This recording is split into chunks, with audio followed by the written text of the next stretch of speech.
Senator Kwankwaso, in the course of that negotiation with the Peter Obi camp, the people who now go by the name the Obedient Movement, you were quoted as having said that you cannot be vice president to anybody because nobody will vote for a candidate from the southeast.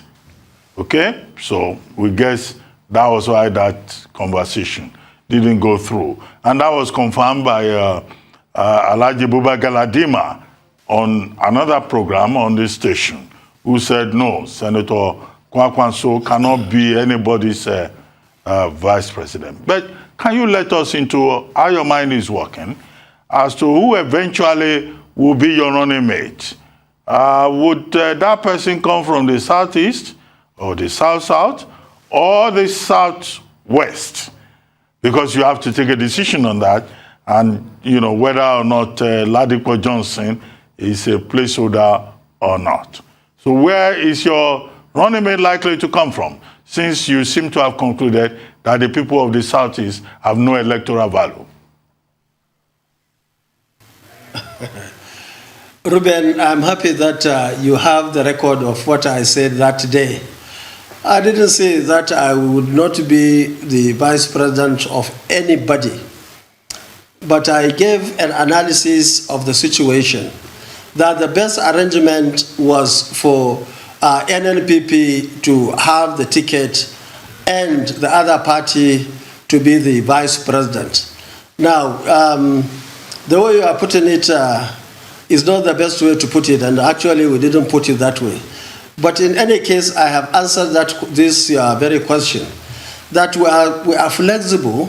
We have from now to the end of the 15th of this month to take our decision. And if we decide to take from any of the three zones, so be it. And I believe that at the end of the day, we will bring the vice president or vice presidential candidate that will be the best for the party and the best for this country. The APC candidate had gone to Daura, where the president is observing his Salah break, to unveil his running mate to the president. Before the announcement, Ibrahim Masari, Tinubu's placeholder running mate, had announced his resignation. And I come back to you almost immediately, Senator Rabiu Kwankwaso. What's your take on this? This is Muslim ticket. And do you feel especially threatened? I mean, Peter Obi of the Labour Party picked Dati Baba Ahmed, and now Asiwaju Bola Ahmed Tinubu, major contenders in this race, has picked Senator Ibrahim Shetima of Borno State. And here you are. You haven't even made up your mind yet. Do you feel threatened? What's your reaction? Well, Bola Tinubu was my colleague in 1992. I was Deputy Speaker of the House of Reps. He was a senator. We had many political battles with him. In 1999, we were together. I was governor of Kano. He was governor of Lagos. We also worked together to form APC. When I was governor, of course, we were working at the background. People knew that we were coming only when we announced it officially. And Shetima was also my colleague as governor during my second term. He's a gentleman, he's a good man, and I wish him well. But if you see my friend Bola, you should tell him to take it easy, take good care of his health, and make sure that, because I love him so much, he's my friend, this campaign is very rigorous. It requires a lot of efforts and so on and so forth. So I hope he will take it easy so that we can continue with the struggle to ensure one solid and prosperous Nigeria. So I'm so happy that combination. My only worry is the platform. This platform, I don't know. I know he's a strategist, Bola Tinubu. He's a good man. I had reasons to sit down with him uncountable number of times from 1992 to date.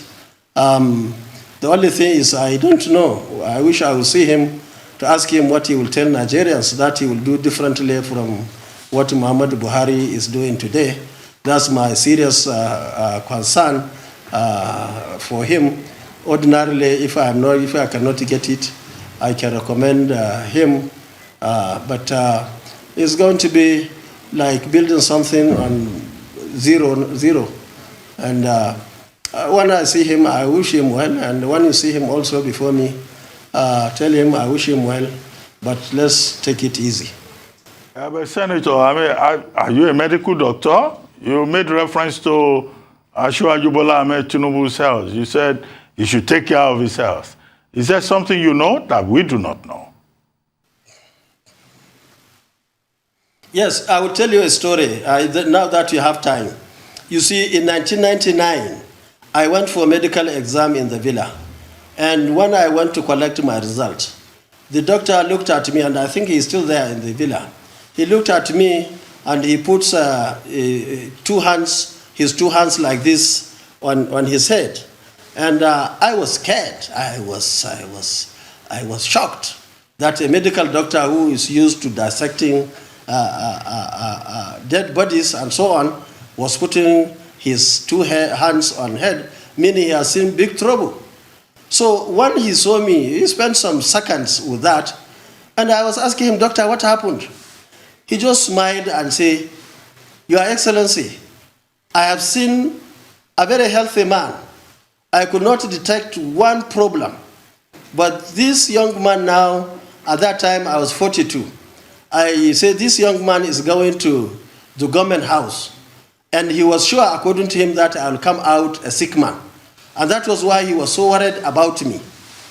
Now, I was at 42, going to Kano State Government House, and the medical doctor was so worried, and he said I was very healthy. And this is the angle I was looking at it, and that's why I'm a little bit worried myself. Okay, Senator Rabiu Kwankwaso, so final question. Will you restructure Nigeria, and how?